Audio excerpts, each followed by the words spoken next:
Hi, welcome back to Straight Line Persuasion Module 7. And here we're going to delve much deeper into the art of prospecting. And you're going to learn now how to apply tonality, a specific tonality, to each individual question. And based on the tonality, you'll get the actual intelligence that you're looking for. You see, you're going to find very quickly here that as powerful it is to identify your own why in your own mind, you're going to learn how to identify your client's why, which is what drives him at the higher level. And that allows you, especially when it comes to those limiting buying beliefs, to take him to a place both emotionally and logically that will allow him to exceed that action threshold. Now, remember the art of prospecting here on this higher level? The most important thing is to write down, make up your own questions. I've given you sample scripts here with, most of the basic questions, but I want you to customize them precisely for your industry. And there are some that won't make sense for you. If you might be a stockbroker or an insurance salesperson, or maybe you're just an internet marketer. Whatever you are here, make sure that you identify what questions work for you and then apply a specific tonality to each question. The important ones, remember, that you care and that you're just like him. If you get those two things across as you're asking those questions, you will develop honest feedback, a dialogue that's honest, and will allow the person to open up because he knows that you're not just looking to sell him something, but you're helping him accomplish his goals, to identify his needs and help him get to that place quickly and elegantly. So again, as you watch this, take your notes and remember that everything you do at this point in time in prospecting, you're actually still closing. ABC, always be closing. We all know that acronym, and it's pretty funny sometimes, but in truth, it's exactly what you're doing. From that first moment you pick up that telephone, remember, enthusiastic, sharp as a tack, expert in your field, you're setting yourself up for a close. You're closing him at that moment to listen to you further. So now as you delve deeper into prospecting with specific questions that are targeted to gather intelligence and to identify needs, again, you're closing him on giving you that information. ABC, always be closing. And eventually, with these step-by-step strategies, as you go down the line, you'll actually be really closing the sale. But it starts here. So focus, watch closely, take your notes, and tomorrow you're going to use this stuff in your own life. See you soon.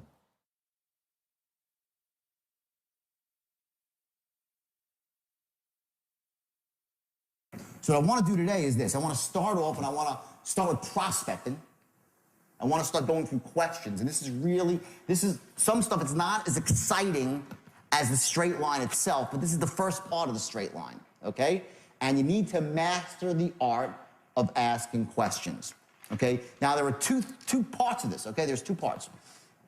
The first part of it is the actual questions itself, okay? You have the questions, right? And that's the words on the page.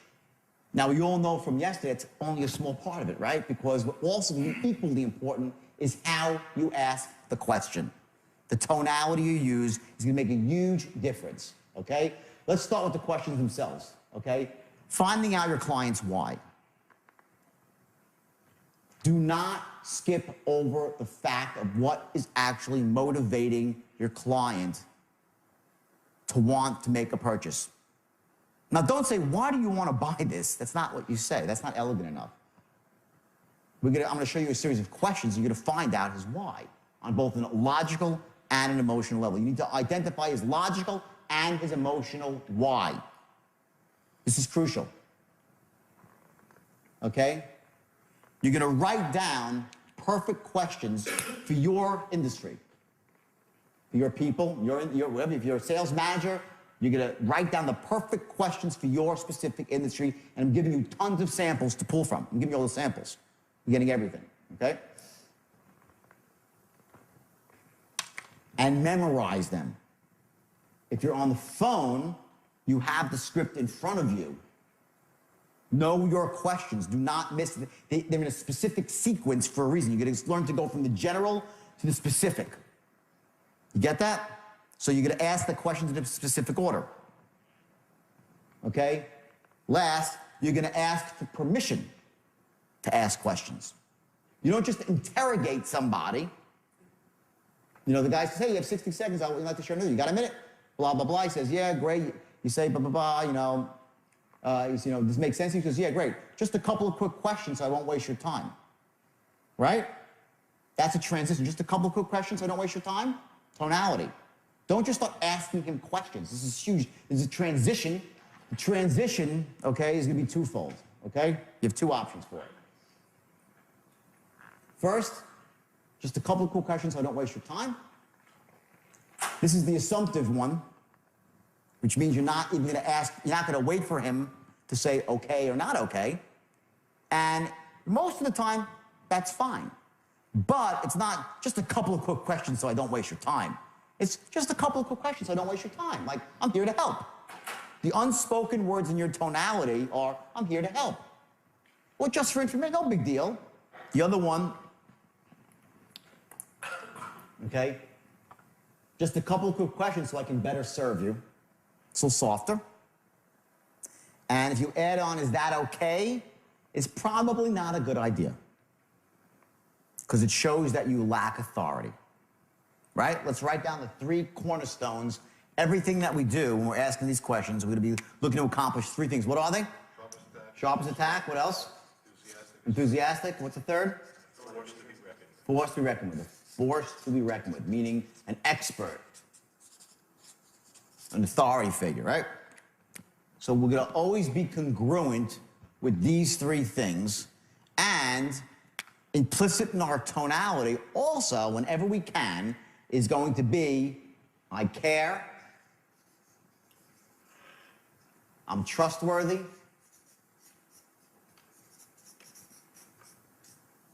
I have your best interest at heart,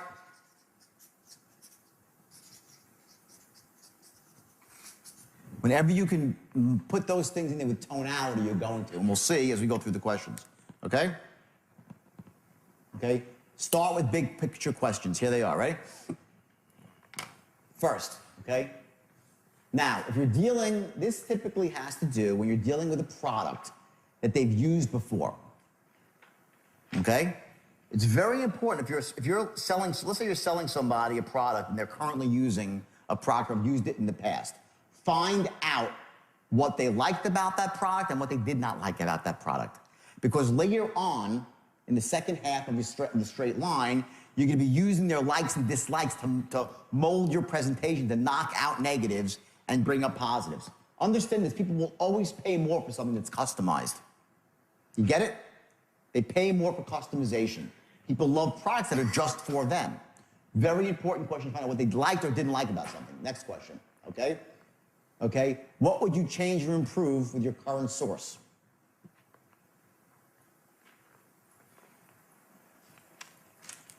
Now, again, this wouldn't, for someone that's doing loan mod or credit repair, not going to really apply so much, this question. So again, you're going to choose the ones that suit your industry. But these are all the big picture questions, okay?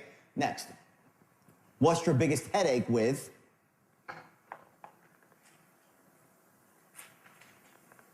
Here you're going to find out what his real, what his emotional, where his pain is, right? And you're going to use that later again. Next. What's your ultimate objective? What are you trying to do? This is crucial in any business. If you're selling somebody credit repair or a loan, whatever it might be, subscriptions, whatever it might be, doesn't matter, okay? You want to know what they're looking to accomplish here. Those 3 things, sharp as attack, enthusiastic as hell, a force to be reckoned with, it all rolls up into one thing, that you are a person that can do what? Who can do what? Help them achieve their goals. Right? Well, how can you do it if you don't know what their goal is? You need to know exactly what their objective, what their outcome they're looking for is. Once you know their outcome, you can become this guy. Okay? Now, what you've told the guy before this point, what you've said to him by your tonality is that you're that guy. But you can't become that guy unless you know exactly what the guy is looking to accomplish, what his desired outcome is. And then you'll see later, as we start going through looping, when you're closing and looking to build into a 10, 10, 10, you're going to be putting in those bullets that specifically apply. Remember I said yesterday, you're going to start tailoring it down as you go further down the line. You have specific bullets that fit that.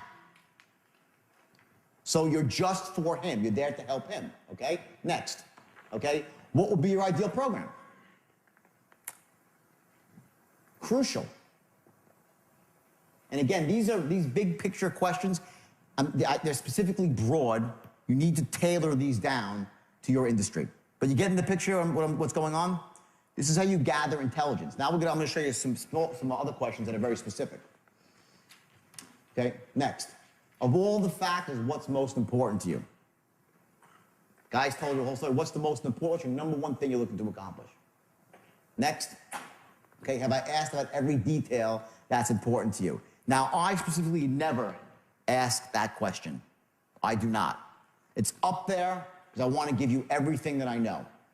Okay, everything that's out there. Some people like that. There are some successful salespeople. I don't like that question. Okay? But it's there.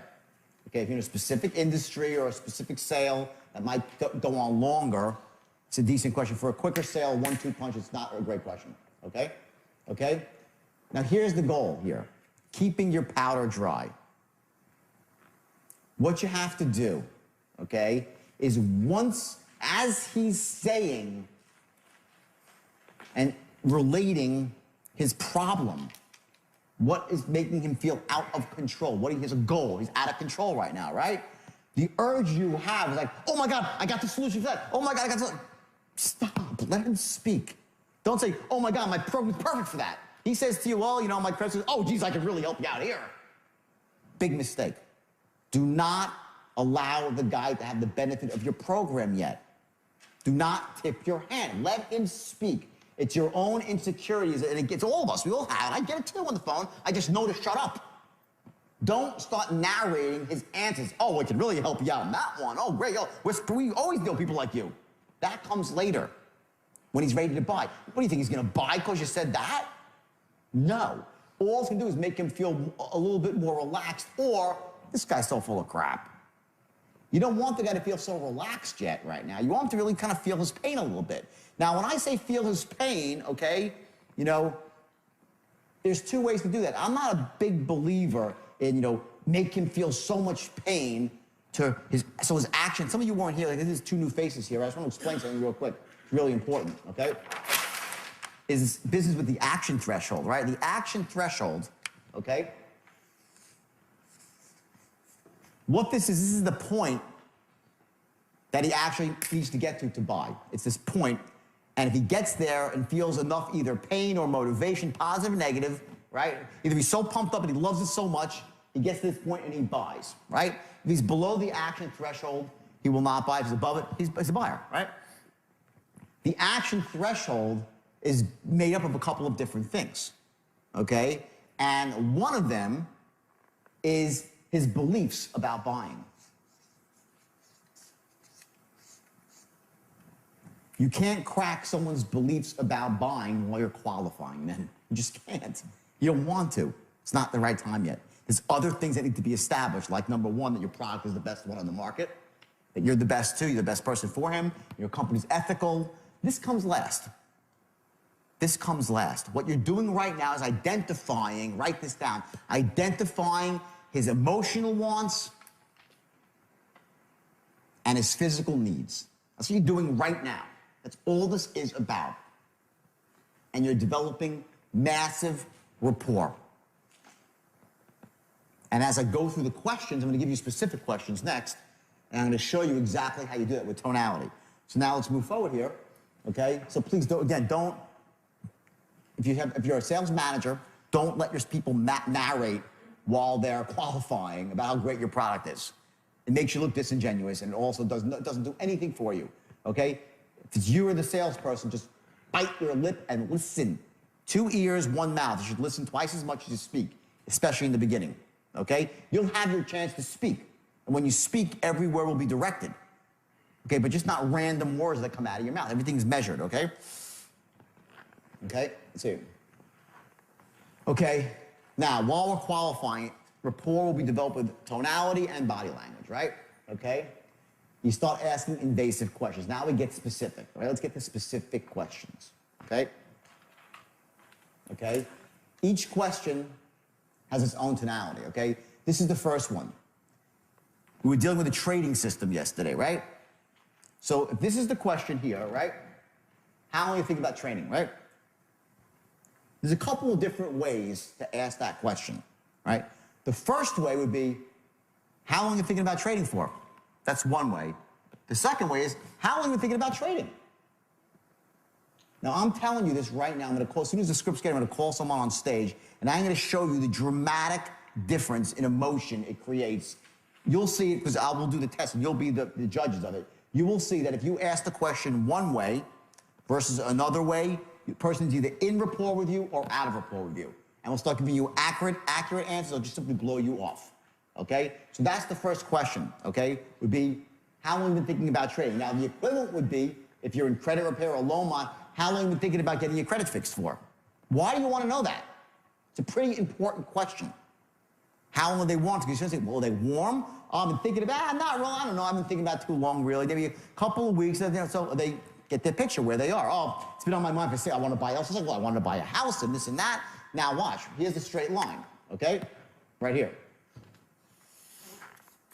And remember, we can go, we have rapport and intelligence here, right? We do not want them going above and below these dotted lines. That's your safe zone where you're gathering rapport. So when you ask a question like that, you're hoping he's going to start telling you about his life. And you're going to listen.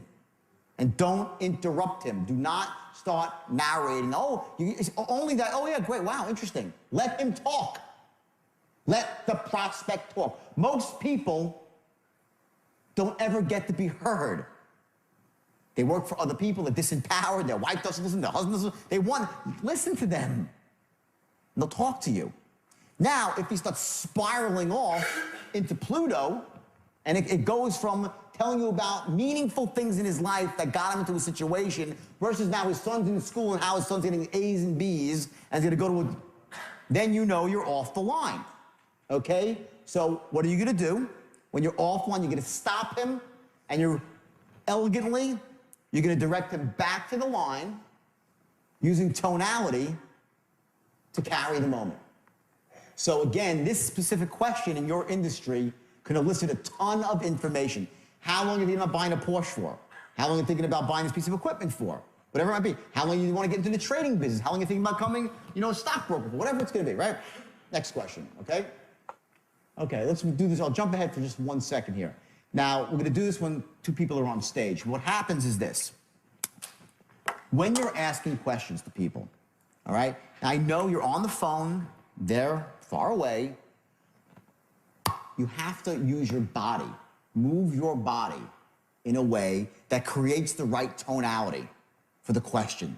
If you're having trouble creating a specific tonality, what you're going to find is if you move your body a certain way, either you narrow your eyes, okay, drop your head, okay, tap your hand like this, okay, sit down and crouch forward. When I'm on the phone pitching, typically if I'm trying to close somebody, I am sitting down. This is me, just me, okay? I'm sitting down, leaned over with my weight forward, almost jumping out of my chair. I'm not really, my weight's not in the chair. My elbows were on the desk. I'm leaning, I'm looking at my script. Now, I wrote the script. I'm looking at the script still, just for a guide, okay? And I'm here, and I'm forward, I'm like this, and I'm banging my hand with certainty.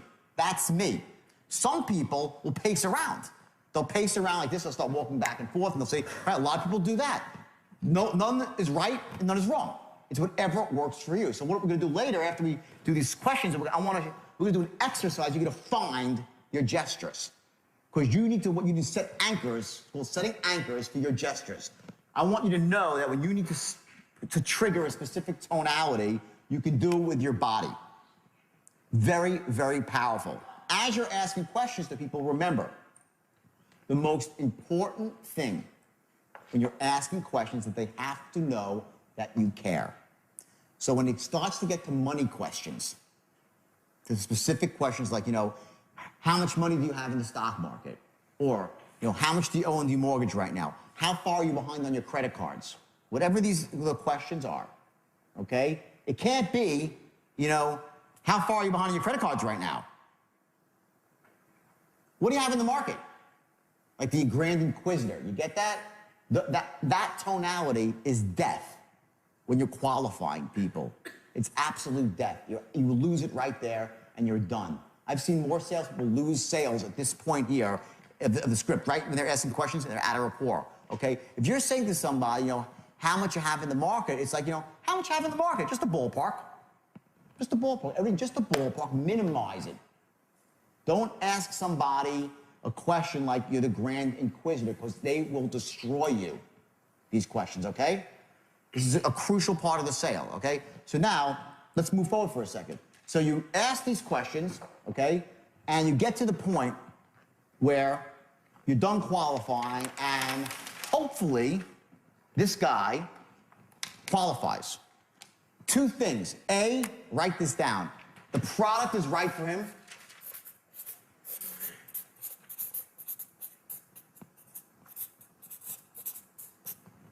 Number one.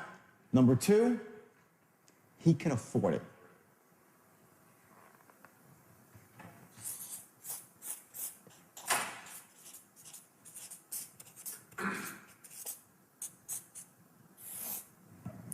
If the guy or girl cannot afford your product, do not pitch him. The biggest mistake of a salesperson is to pitch unqualified people. A, huge waste of time, and B, you get bad intelligence on how you're performing. You'll pitch 10 people without money, and you'll say, I can't sell. I'll tell you a story. I went to the United Kingdom on a speaking tour, right? And I'm a good closer. I close. When I go to I close people. I went to the United Kingdom, and I got into a couple of different rooms, and I couldn't close a door. I couldn't sell one person in the room. I found out after the fact that they were all unemployed. And no one had money. It was a promoter, was an idiot, okay? He put people in a room, it was free. I never do free speeches ever.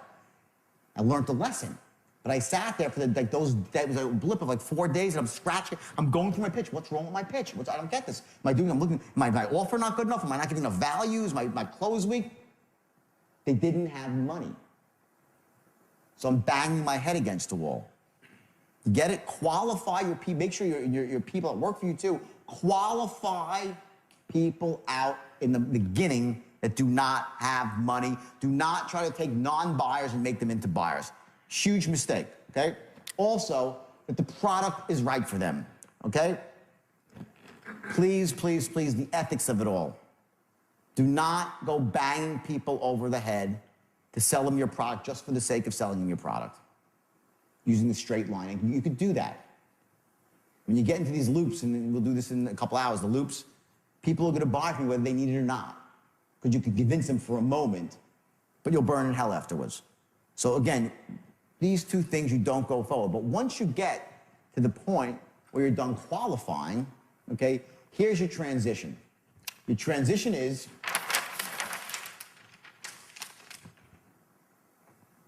write this down. Well, based on everything you just told me, this program is a perfect fit for you. That's your transition. Based on everything you just told me, the program is a perfect fit for you. Where are you on the line?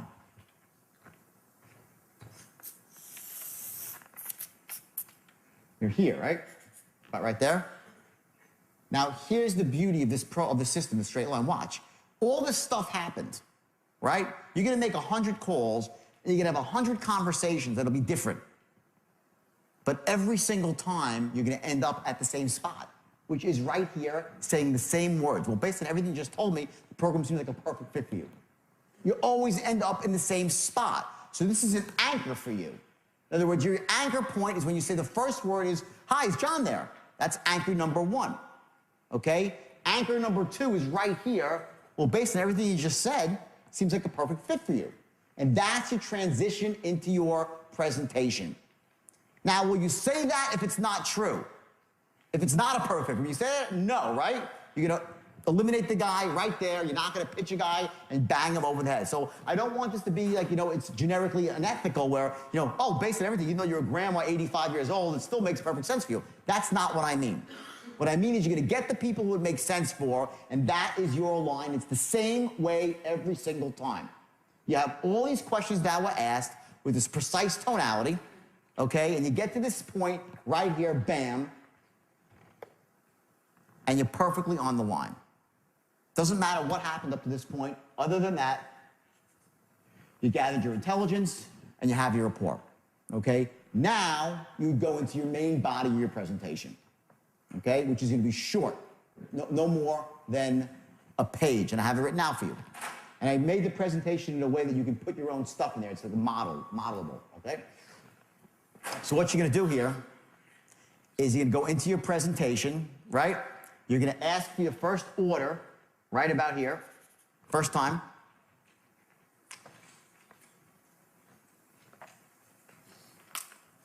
And at this point, what are you waiting for here?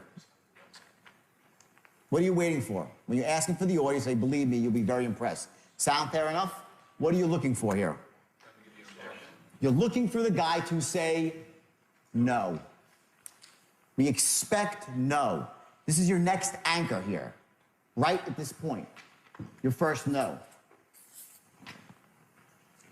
You ever watch Law and Order? You know, like one of these TV Boston Legal. You know, they have this, and it's funny because they have this thing they do is like they'll be on trial, right? And the lawyers are, you know, in their chairs, and the witness is on the stand, their witness, right? And all of a sudden the DA will come up with some killer piece of information, and the witness gets stumped, right? And the lawyers go, ah. And they just shake their head, and the jury looks over at the lawyers and say, oh, we know it all along, and the lawyers gave away, right? They dropped their guard, they showed their face, and said, you keep a poker face, right? That's the exact opposite of what you do as a salesperson. You never, ever do the Law and Order head drop. Oh, my God. The guy said no. Ugh. You get it? Whatever he says is exactly what was expected. It's always the expected response, okay? So when he says no, you perk up. You're expecting it, okay? This is the key right here. Major anchor, the first no. From that point, you're gonna run your first pattern. And this is gonna be the pattern to establish this. Number one, that the product is the best thing since sliced bread. We'll get to this in a second. I'm just gonna give you a quick run through the line, okay? So what you're gonna say to the guys, you gave him this presentation, right? And he says, let me think about it. So do you say to him, well, you know, why do you want to think about it? That's answering his objection directly, right? You do not want to do that. You're going to engage in a process called deflection.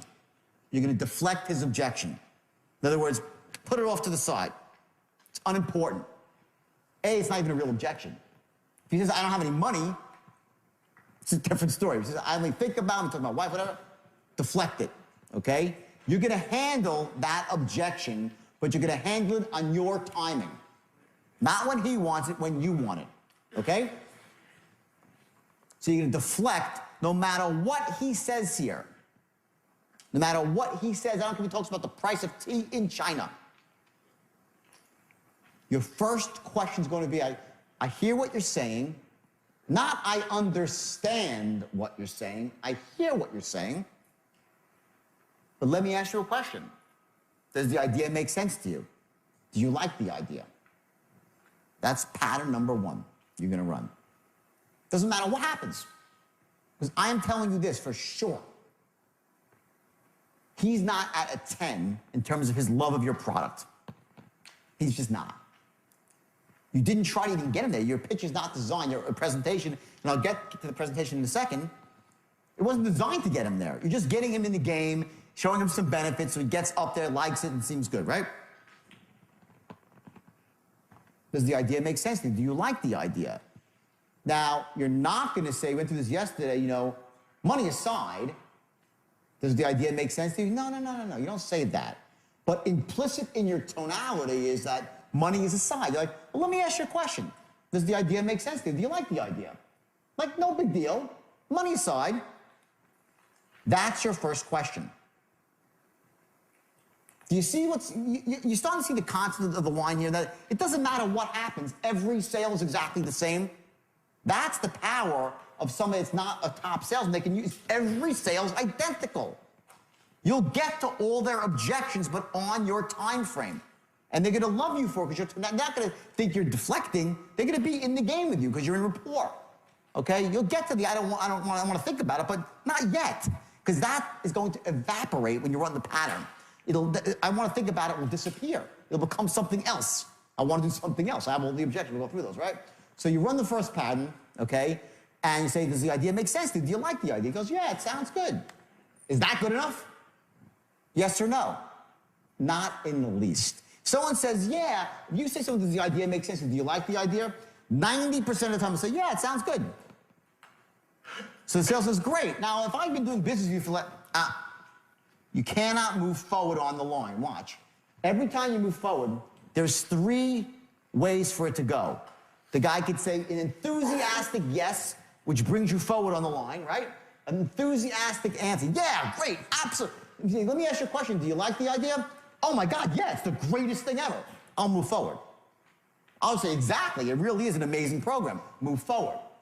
But that happens like maybe 8 to 10% of the time, where someone will be that enthusiastic about your product on the first go-round. If that's the case, he's done a lot of research and he knows that it's far and few between, okay? Mostly, they'll say, yeah, it sounds good. I'll say exactly. And let me say this, and this is the key words here.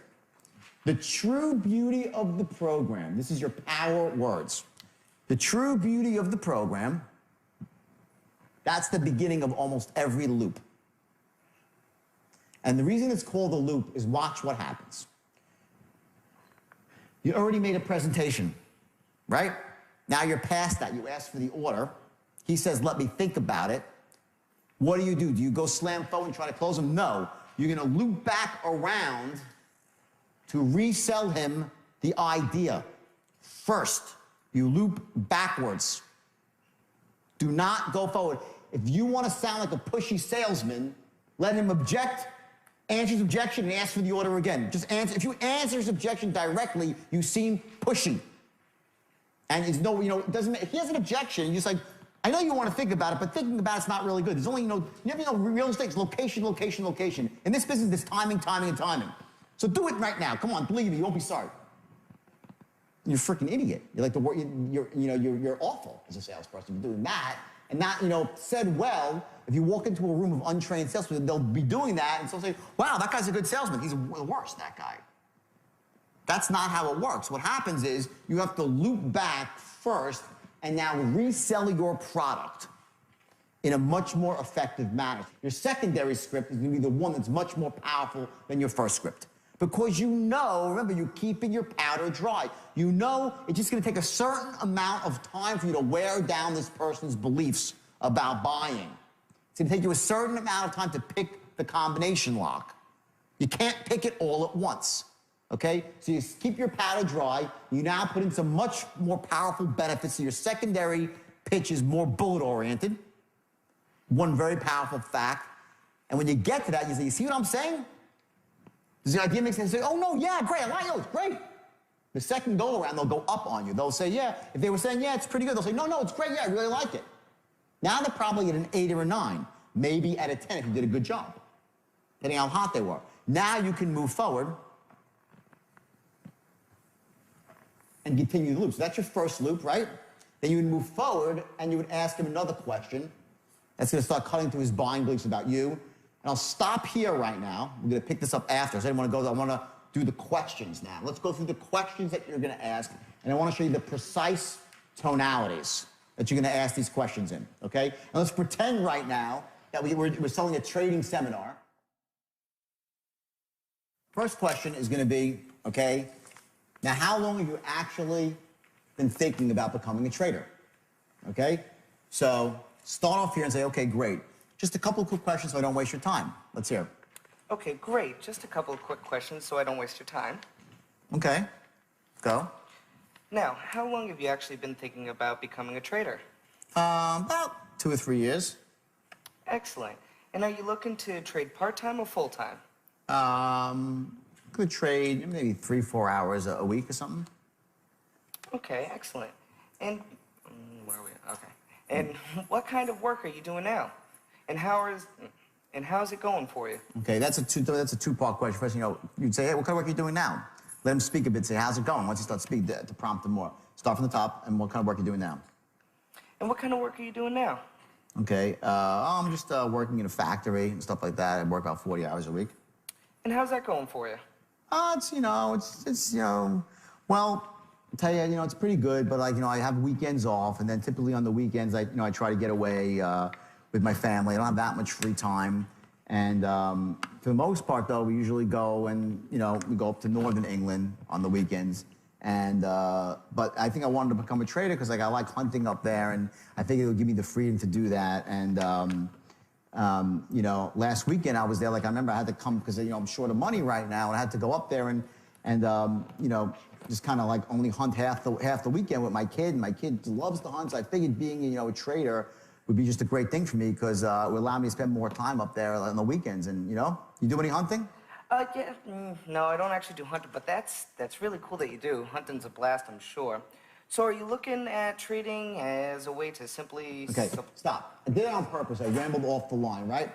Let me explain a couple of things here, okay? Number one, okay, there's a couple of very important words. Now, don't take this the wrong... remember, ethics, right? We have to have our ethics. But I want you to remember, drill these words into your brain. I am just like who? You. I am just like you. You just told the guy, you might as well tell the guy you hate hunters, right? Yeah, I mean, like, I got my just gut. I know it's up on stage, but I'm glad you're doing well, right? I'm glad that it came out, though. But to me, the guy says, oh, I was up hunting. I said, do you hunt? You're like, no, I don't, sorry. Anyway, you completely broke rapport. You completely broke rapport. You were trying to do the right thing to get me back to the line, but that was not elegant. What that was, I'm a salesman, I don't care about your life. You get it? Yep. Okay? And that's a huge error right there. You're out of rapport. You probably reduced your chances of a close by 50%. With that one mistake, 50% you've reduced your chances to close. Because the guy doesn't want to, listen, we join clubs. We join political parties. We go to churches and temples, whatever it might be, to be with people that are like us. We don't associate based on our differences. We associate based on commonalities. Hey, he's my best friend. He's nothing like me. That's bullshit. Don't think, I'm looking for a woman who's going to be your opposite. No, that's a load of crap. You want, so you can be an opposite? You want to be with someone who's like you. So I met this guy. He's rude. He's obnoxious. He's nothing like me. I want to be his best friend. No, we associate based on commonalities. We join religious organizations, go to country clubs, political clubs like, the Rotary Club. It's based on what we have in common. We want to be around people who we have things in common with. That's it. When someone says to you they're a hunter, I don't want you to stretch the truth, but let's say, have you ever been hunting? I'm sure you have, right? No. Never in your whole life. Okay, great. He's one. Fair enough. Okay? Fabulous. Great. Here's the response. My God, I've never been hunting. I would love to go hunting one day. I'm sure it's unbelievable. Get it? It's all you had to say. Oh my God, that sounds amazing. It must be beautiful up there. Yeah, okay, great. Now, see, it's elegance. When I say interrupt him, you cannot bat him and go back to the line. That's a disaster. That's why it's so powerful to go through a script like this, And this is such a, again, okay, watch, very simple. If this is the straight line, okay, and this is your acceptable levels where you let the guy ramble on, right? And he starts to go up here, and I went off to the countryside. You let me speak, I spiraled, right? It can't just be, nah, I'm not interested in hunting, I go down to the line. You're done, okay? What it's gonna be, this is sort of the zone here. You're like, oh, wow, my God, I'm just like you. Or even better now, I wish I could be just like you. Wow, lucky you to have that. Man, amazing. Woo, great. Now, you can't say it. Ooh, great. Ooh, boy, you're an idiot. But your tonality says it. Because I would say, wow, that's amazing. I've never been hunting. I'd love to go hunting. I have tons of friends that are hunters. It's totally cool. Anyway, now, boom. Apples and oranges in how you close a sale. You're in complete rapport with this guy. He's like, oh, wow, what a nice guy. He's like, you're interested in my life. You get it? Mm-hmm. Everyone get that? Okay. Never fall out of rapport with a question. Let's go to the next question. So are you looking at trading as a way to simply supplement your current income, or is it something that you're transitioning to full-time after you start making tons of money with it? Okay. Decent. Now, I want you to notice something here, okay? Look at the words here. After you start making tons of money with it, right? Okay, that's called a future pace. Just put an underline there. When you're writing your presentations for yourselves and your companies, right? In your script, you want to always have these things once you start making money. After you start making money, like the rest of my clients, all these future paces in there, okay? So what I want you to do here now, okay, is I want you to get a little bit more elegant. So you're looking at trade as a way to simply supplement your income? Or is it something you'll transition into full-time after you start making money with it?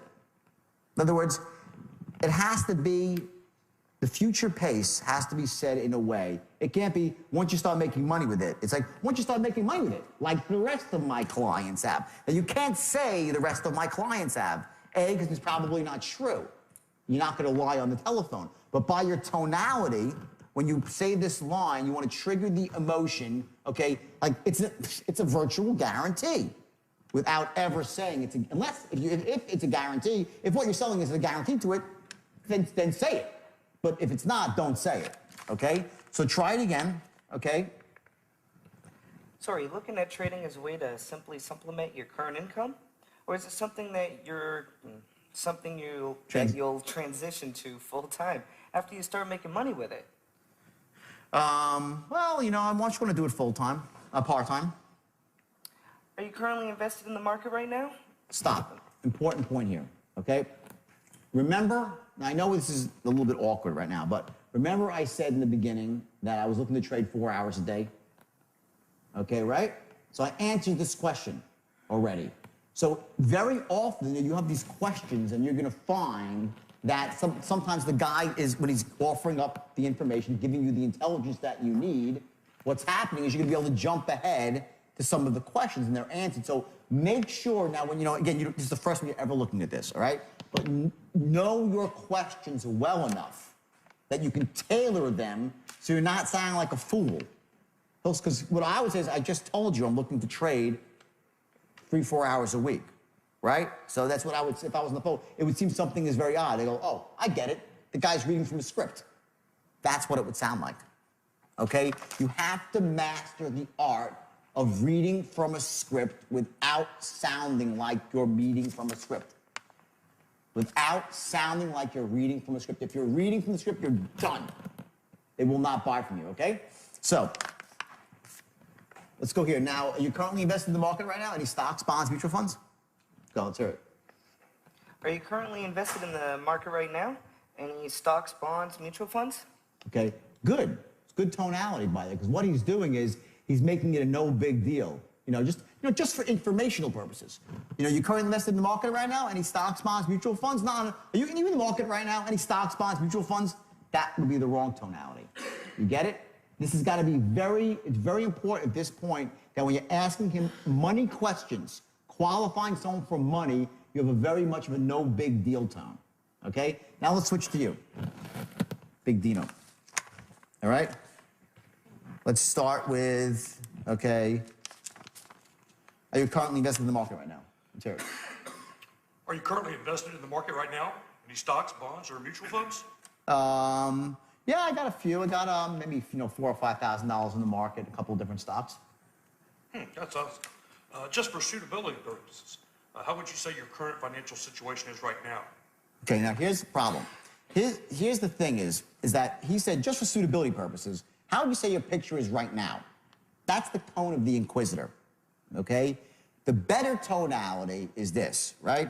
And just for suitability purposes, what did I just do? What did you see me do? I pushed my hands out. I do it automatically as an anchor for myself, okay? When you ask, this is the most invasive question you can ask somebody, how much money you got? You get this one? You ask this one the wrong way, you're out of rapport. You are out of rapport. Then you got to get back into rapport. When you ask a question like this, it's, just for suitability, I hate to have to ask you this. It's just for suitability purposes. No big deal. You know, how would you say your current financial situation is right now? I hate to ask you. Now, you're not gonna say I hate to ask you, just like, just for suitability purposes, because I'm a nice guy and I would never do anything that's unsuitable for you. That's the psychology that's going on right here. You must ask this question with the hands out, just for suitability purposes. Now, that's for me, hey, it could be a different gesture for you, okay? So try it again now. Just for suitability purposes. Now, just for suitability purposes, how would you say your current financial situation is right now? Okay, keep going. Are you in good shape now, or are you struggling a bit? Okay. Try to be a little bit more empathetic here. Watch the tone. Ready? Say what sounds better, everybody. Right? Watch. Okay, ready? Okay. Just for suitability purposes, you know, how would you say your current financial picture is right now? You in good shape or are you struggling a bit? Now, stop. Before you even go, when I said struggling a bit, what happened to what did you hear in my tone? A little empathy, right? I said you're struggling a bit. Not like you're struggling a bit, huh? Are you struggling? You're in good shape now or are you struggling a bit? And look at my face. My face I took my face, I make my face look sadder. Are you struggling a bit? I'm pretending they're in front of me. If someone was in front of you, are you struggling a bit, huh? If they were face to face, would you smile? What would you say? What would you do? Show me what would you say if you're struggling? How would you do it? Show me. In front of me. If you tell me, are you struggling a bit? How would you do it? Are you struggling a bit? You see the face? Okay? Before, on the phone, you were like, are you struggling a bit? You didn't have the face because your face was not the right, your physiology was incorrect. You didn't create the correct tone out of it. They can see you despite the fact that you're on the phone. They have a mental image of you that they get from your tonality and they're matching it. Listen, the brain is so powerful. They've seen 100 people ask questions or say things like that before, and they match up a tonality to what they've seen before. They create a pattern. They generalize. So if Dino's tone is wrong, they see a snickering guy. You know, if you say it to him, they say, he doesn't feel bad for me. He doesn't what? Bingo. Huge thing. I care. In fact, this deserves its own sheet here. So far, in the last few seconds, we've seen two things that are hugely important. Number one, I am just like who? You. And I care. Do you say I can't write English? It's the craziest thing. I care. I can't, I'll say it again. I cannot overestimate the importance of establishing these two things while you're qualifying. They're going to make your job infinitely easier when you try to close this person in 3 more minutes. The effort you put into this part of your presentation, this precise tonality, so they get to understand you are not just sharp as a tack, enthusiastic as hell, and a force to be reckoned with.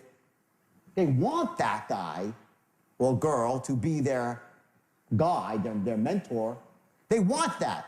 But what they also want is to have somebody who's just like them and somebody who gives a shit. It's not just there to sell them something. Get it? I'm going to spend like an hour on this. This is just, you don't get this. This is it. I'm giving you the formula right now, right here. The looping is easy. It's mechanics. I'm going to show you the looping, 2 hours, you'll get 3 patterns, no big deal. This is the elegance. This is what creates a great salesperson. This creates someone that gets tons of referrals. I'm just like you, and I care, and I'm an expert. And I'm trustworthy. Get it? Qualifying is one thing, and there's qualifying, which is another thing. First day now, let's flash back. I showed you that chart. You see why I say the chart's ridiculous? Part of it's about rapport, part of it's identifying needs. What the hell is that? As you're identifying needs, you're developing rapport. There's no difference. When you're asking for, when he says no for the first time, you're still building rapport. You're still building rapport every step of the way, and you're still identifying needs as you're closing. There is no division. You're doing everything at every moment, you're identifying needs, developing rapport, and closing every word that you say. All designed to get you to that one point. Doesn't matter.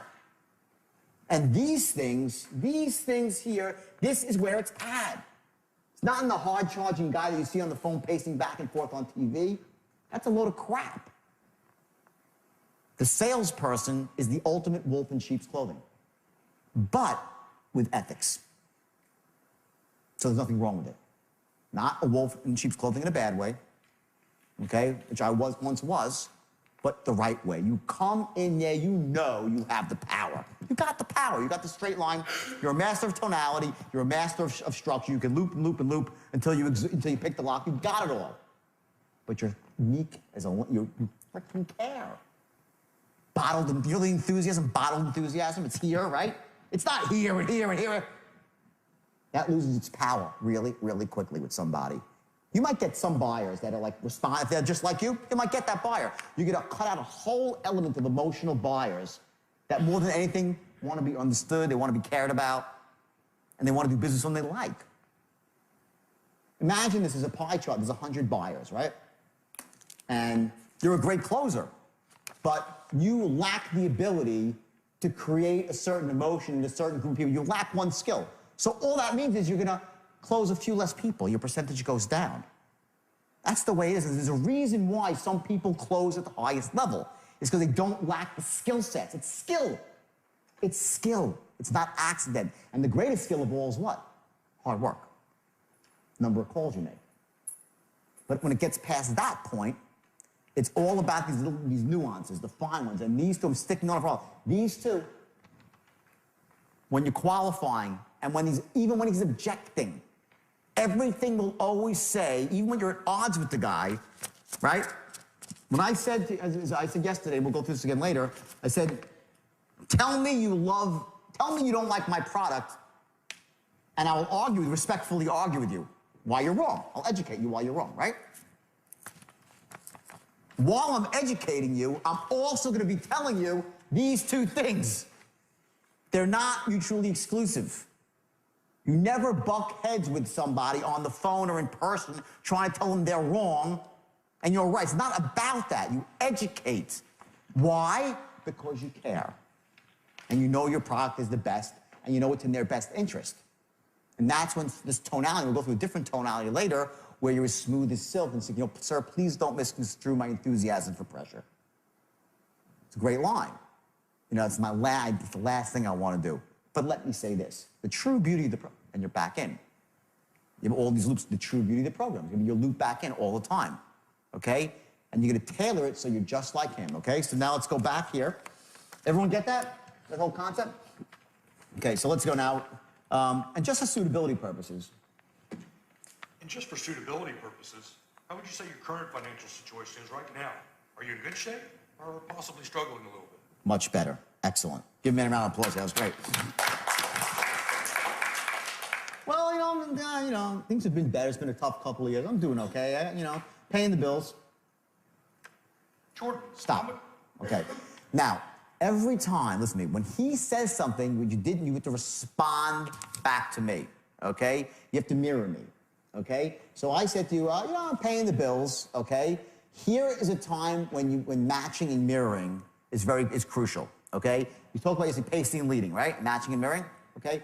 I say to you, okay, how about this? 3 responses to this question. Let's go through the 3 responses. And this is going to go for all questions. So let's go through 3 responses. The question is, okay, are you struggling right now or do you have money, right? There's 3 things he could say. I'm doing great. Things are great. Things are so-so, okay, right? So-so. Or things suck. So, based on that response he gives us, what do we give him back? Well, we got to mirror him back. If he says things really suck, okay, great, perfect, a victim now. You're not going to come back. And as silly as that sounds, by the way, salespeople do it all the time. Because they're locked in, okay, great, they think, okay, great, like a robot, okay, great, okay, great. There's all these okay, greats that are here in the script, but they're reflection points for you to reflect back to the customer some emotion that matches his, or if you're pacing and looking to elevate him a bit, you use that to elevate his state. Everyone follow that concept? You elevate their state by your tonality, right? So these transition words you're mirroring back to the guy, they're there for a reason. So he says it sucks. Oh man, my finances are a suck. Okay, great then, perfect now. Great guy for credit repair, okay? If he says so-so, I'm doing okay. Okay, great, I'm glad you're not broke. No, you're not gonna say it either, right? You're gonna come back with sort of a so-so, okay, but a little bit above. Like, things could always be worse. So what are you trying to say? What are you trying to say there? Just like you. I care. In other words, if someone says to you if someone says to you things are not really good right now, okay? Now, there's this sort of like the really fine line. What you don't want to do is say, listen, don't worry, I have the solution for you, everything's gonna be great. You don't wanna do that. You wanna keep him in this state, not to hurt him, but he needs to feel a little bit of pain right now to really open up to the benefits of what you have. You're doing him a disservice if you remove all the pain right away.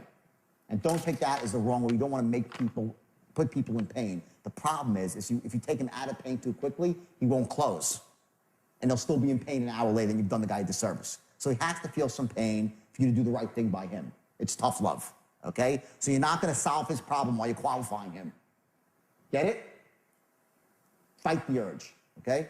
So the guy says to me, man, if it's not good, you know, I'm behind on my bills, about to get foreclosed on. Okay, great, I'm in loan mods. No, you don't have to say that, right? You'll say, oh man, that's just awful, awful. Well, you know, that kind of sounds a little bit disingenuous. So what you want to do is say, I totally understand. That's exactly why I called you. Tonality, I totally understand. That's exactly, not I totally understand, that's exactly, I totally understand, that's exactly why I called you. It's exactly why I called you. Isn't this great? We made a match. That doesn't sound like you care. That sounds like you want money. I totally understand, that's exactly why I called you. How does that sound? I care. If the guy says things are going, well, you know, things are going so-so right now, okay? Okay, good.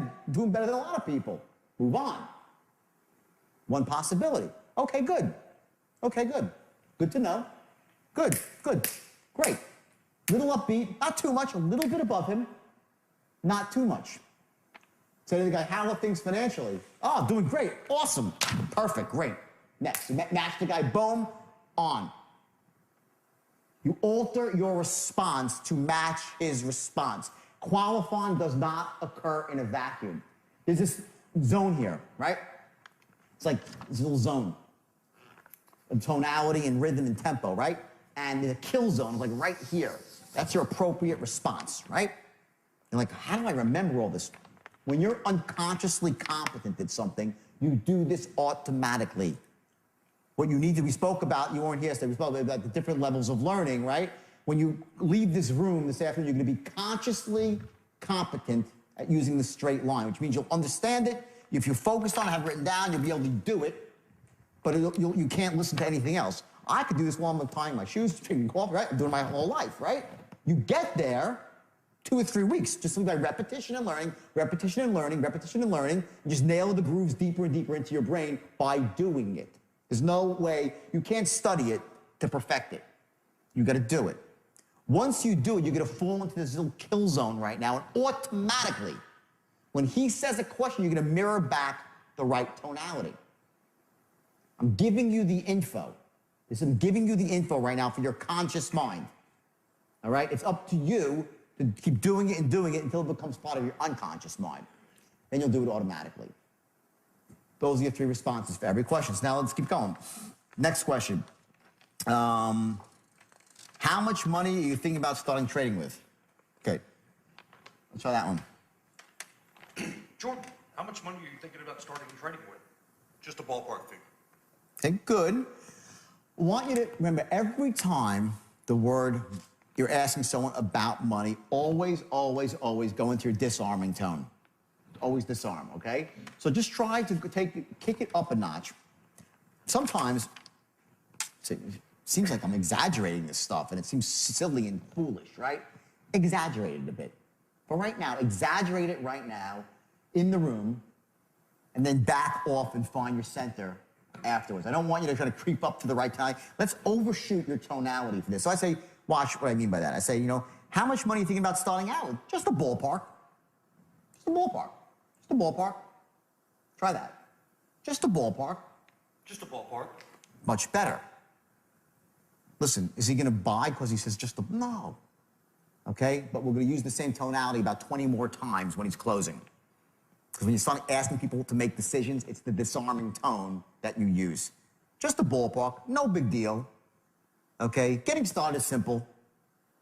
Question of your names and basic information, and believe me, if you do even half as good as the rest of the people in this program, you're going to be very, very impressed. Sound fair enough?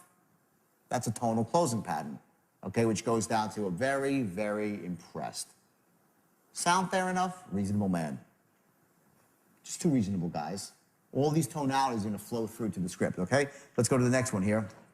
Okay, and this is the utter one, the most invasive question of all, is how much are you liquid for right now? And are you looking for that right now? Okay, great. Here, this is specific. Okay, now this is specific to the trading industry. So it might apply to your industry, it might not. But what this is really saying is not can you get your hands on the money, but people say, yeah, I got $20,000 and then they're gonna go borrow from their grandma, okay? I don't know if that applies to your industry, but if it does, see, and here's the point, what I want you to learn from this, is when you go back to your job and you're selling or you're managing other people, think through, you go find out what your outcome is before you start writing your qualifying questions. You got to understand what exactly you're looking to accomplish when you're qualifying, besides all the rapport stuff. So what you need, the info you need to know, right? In this particular industry, what they were finding is that people would say, oh yeah, I got money, and they'd say, okay, I got to go now find them. I got to borrow the money from my mom all the time. Like, I got to go raise it, I got to find it. That's what was going on. So you added a qualifying question on to the end. Let's just say you're in a specific situation, okay, when it's one of those things where 90% of the time, okay, they have to make the decision with their wife. I would qualify that out in the beginning if it was that sort of decision. Do you need to have someone, do you make this decision alone, or is there somebody else you need to make the decision with? If that's, you don't live in a vacuum. Find out what your core objections are and start qualifying out for them to save your salesman time, to save yourself time. Balance that, though, with not over-qualifying, so you're only looking for the perfect cherry pick. There's a zone in there that you have to be comfortable in. But if there's something that's really killing you every single sale, it always comes down to the same thing, okay, you try to qualify out for it. That's why we added in another question. Are you currently liquid for the money? You got to raise it, okay? So let me hear that one, the time for that. Are you liquid for it right now, or do you have to raise the money? Okay. Well, do you have to raise the money? Yeah. I'm on to your game. That's not quite the right tonality. But a good shot, though. So what is the right tonality? Let's go through the right tonality. Would be more like, you look for that right now, or do you have to raise the money? No big deal. You have to raise it. Just want to know. I'm interested. No, tell me. You have to raise it. Because I can help you. That's the tone. You have to raise it. Some of my clients do. Just be honest with me. Let's get on the same page, pal. Casualness. We buy, all things being equal, we would buy from friends and family, right? So be perceived as a friend. Who cares? Try it again. Are you currently liquid for that right now, or do you have to raise the money? 1,000 times better. Apples and oranges. Give them a round of applause. It was great. Okay? And I say, oh, no, I have the money right now. Okay, and here's the transition. Well, great. Let me say this. Based on everything you've just told me, the Forex program is definitely a perfect fit for you. Now, real quick, boom, in the body of your script. Get that? It's a very simple transition. Based on everything you just told me, it seems like a perfect fit for you. Not, well, based on everything you just told me, it seems like a perfect fit for you. Okay? That's not right. Let's hear that. Based on everything you just told me, it seems like a perfect fit for you. Let's hear it. Based on everything you just told me, it sounds like the perfect fit for you. Okay? Okay, now, here's the thing. That was a little bit too sing-songy, okay? Here's a point where you need to have a declarative, okay? When we talked about a question, when you ask a question, right? He said it, I'm like, oh, really? That's my dialogue off of what you just said. He goes, it seems like a perfect fit for you. I'm like, oh, really? What makes you so fucking smart? People, you don't think people are, oh, what makes you so smart? You don't think people are, people narrate every word you say, people are narrating against you in their mind, okay? Your tonality was weak. It was not the tonality of the expert, okay? Here's the tonality of it. Well, let me say this. Based on everything you just told me, this is a perfect fit for you. Different, right? Who would you trust? This seems like a perfect fit for you. Not a perfect fit for you? Oh, really? Or it's a perfect fit for you. Oh, really? That's my response. Oh, really? Wow. Seems pretty confident. It's a figure of authority. You get it? I'm not like, it seems like a perfect fit for you. It seems like a perfect fit for you. Perfect with P. P. That's your power there. Seems like a perfect fit for you. Now, real quick. And when I say now real quick, I'm like, now real quick. Or now real quick, which is better? Say now real quick. Now real quick. No, say it like you're going to pitch me. Great, now real quick. Great, now real quick. Okay, great. Now real quick. Okay, good. Say it from the top. Okay, great. Well, let me say this. Right here. Oh, you want me to do this? Yeah, okay, great. Okay, great. Well, let me say this. Based on everything that you just said, the Forex program is definitely a perfect fit for you. Now, real quick. Bingo. Perfect, declarative, and power, confident authority figure. Okay? So you notice the transition. 1 second, you're meek and don't just for suitability purposes. I totally understand. Next second, based on everything you just told me, it's a perfect boom. You go back and forth from being the authority figure to being empathetic whenever it suits you and suits the sale and gets you to move down the line. And each moment, remember, know your outcome. What's your outcome? Your outcome here for this transition is for you to transform yourself in that moment into the expert. That's your outcome of that question, of that statement. Okay? Not just that based on everything you said, it sounds like a perfect fit for you. That's, whatever. You did 20% of the job. Okay? It's based on everything you just said, it seems like a perfect fit for you. Now, real quick. And when I say now real quick, I speak quickly. Why? Because it's congruent with the word. I wouldn't say now real quick. Okay, now real quick, bam. Why am I saying now real quick? Why? What does that really mean? What's that? I'm going to tell you about my program. Now I'm going to tell you about my program. Okay, anything else? Bingo. Important. Now let's talk about this. Every word matters. Why is that in there? Now real quick. I could say now real slowly. Now let me take this slowly. I could have wrote that. I didn't. There's a reason why. I say now real quick.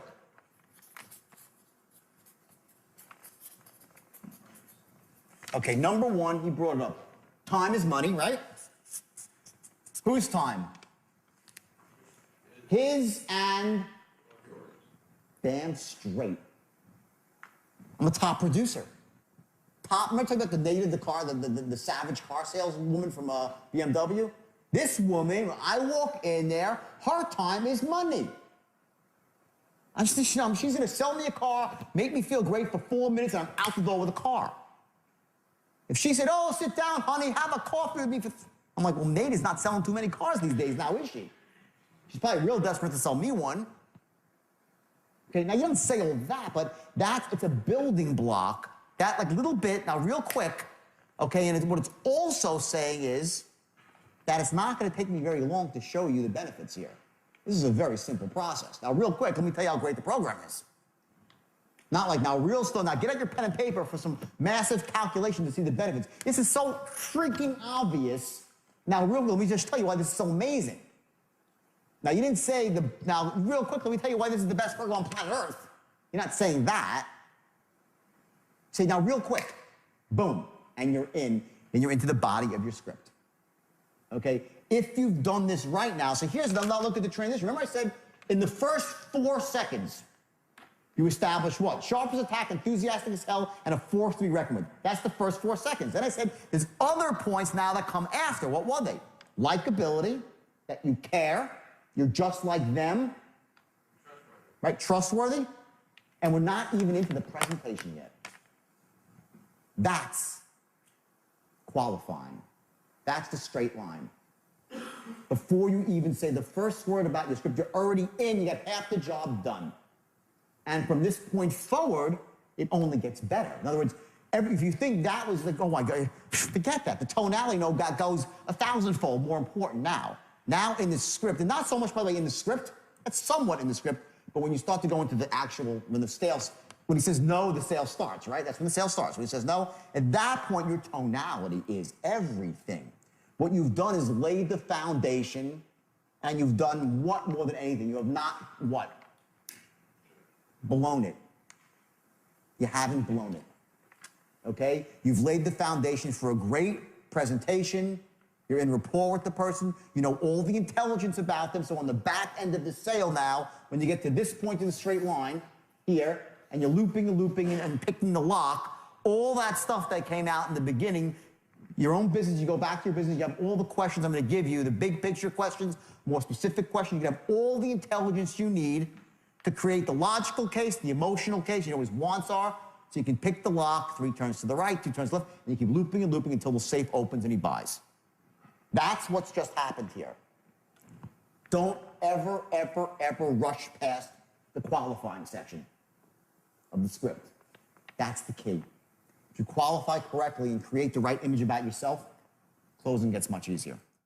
So now it's time to master the art of reading from a script without sounding like you're reading from a script. If you sound like you're reading from a script, you're done. So you have to master this art, which is about tonality and pacing. So you sound natural while you're getting across some very powerful unconscious triggers for your prospect to give you the information that you need and to maintain that tight lock on rapport so he knows that you care and he knows that you share commonalities. Remember that we don't join clubs, we don't become members of institutions that people are different from us in. We always gravitate towards people who are just like us. When your client feels that, not up here, but here, you have a very, very easy time of influencing him or her. Important here on the action side of the equation is that in order to get to that point where you don't sound like you're reading from a script, guess what it takes more than anything? It's practice. And they say repetition's the mother of all learning, mother of skill. It's true. And there's, some amount of time you have to dedicate with this to really getting to the point where you sound good. And I just say, you sound good. You sound natural, you sound effective, not like a salesperson. The last thing you want to sound as some guy who's selling Ginsu knives on TV, right? That's a different thing here. That's not what we're learning. We're learning elegance, we're learning class, we're learning how to influence and persuade without being some hard-selling influencer. And some of you might be, hard-selling types, and that's cool too. There's nothing wrong with that, but remember, you want to balance the hard selling out with integrity and making sure that you're selling something that they really need, not just for your own purposes to make a commission. And, I say that from experience because, I have used the straight line. Listen, it's so powerful and so effective that you can get people to buy things they shouldn't buy and to make decisions they shouldn't make. And if you use it for that, shame on you. You're taking something that's wonderful and beautiful and corrupting it. I made that mistake once in my life, and I promised myself that I would never make it again. So I want you to focus now. I want you to take 2 specific actions right now. One of them should be simply looking in the mirror and reading the script so it sounds natural. And the second is tomorrow when you go to your work or to your job, whatever it might be, I want you to use what you just learned at least twice. Not once, but twice. And I want you to make sure that you focus on the specific tonalities to move the sale forward along the straight line, to move the influence along the straight line, to move the negotiation along the straight line. Remember, on some level, everything in life is a negotiation. We all have different wants, we have different desires, but underneath that, we all share the same needs. So the idea is to figure out how someone really interprets those needs, how do they meet those needs, and you fill those needs elegantly and with class. And by the way, remember to write down your specific questions, the ones that are tailored precisely, specifically to your industry. Because ultimately, if you ask people the right questions, you get the right responses back, the intelligence that you need, and it makes it much, much easier to close on the back end. See you soon.